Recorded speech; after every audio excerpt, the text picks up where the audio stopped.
You're starting a garden this year, no excuses, and this is the series that's going to help you. And today we're talking about seed starting. We're going to talk about seed starting supplies. I'm going to show you my seed starting setup, and we'll talk about when to start different types of seeds. So let's get into it. So the idea of seed starting can be very daunting for beginners, but it is not nearly as tricky as some people may make it out to be. As far as supplies to get started with seed starting, all you really need are containers, some seed starting soil, seeds, and lights. And yes, you could absolutely put seeds in a windowsill, but it's not quite the right level that you'll need to get seedlings that actually thrive.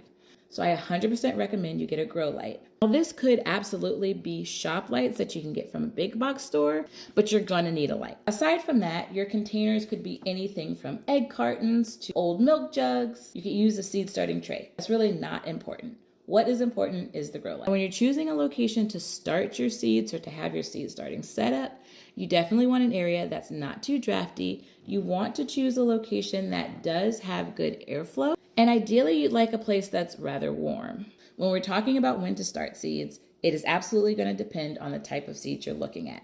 Some seeds are going to take a very long time to germinate, like your herbs and a lot of flowers, so you'll want to start those maybe 10 to 12 weeks before your estimated frost date. Your cool season crops, you'll be able to start earlier than your warm season crops. Cool season crops are going to be things like your brassicas, your leafy greens. The warm season crops, you will start closer to your frost date. However, peppers do take a long time to germinate, so sometimes we will start our hot peppers earlier.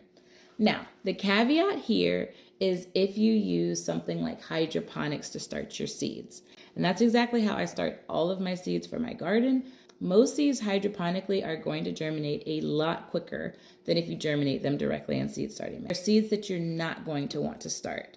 These are going to be things like roots, beans, and some people will say your cucurbits, which are going to be cucumbers and squash. It's only because when it's warm outside, they direct sow so easily, you don't necessarily have to start them indoors. Now, if all of that felt really dicey, I definitely get it. I absolutely recommend you use all of the resources available. I did create the So Simple Garden Planner, which will help guide you specifically for your area on what to plant on any particular day, when to start different types of seeds. You can check that out in the link in the bio. Your action step for today is to revisit the list you had from day 2 where you decided what you were going to plant. I want you to reorganize that list so that you've got your plants divided out into groups of when the seeds are started to make it really easy when you're planning when to do what.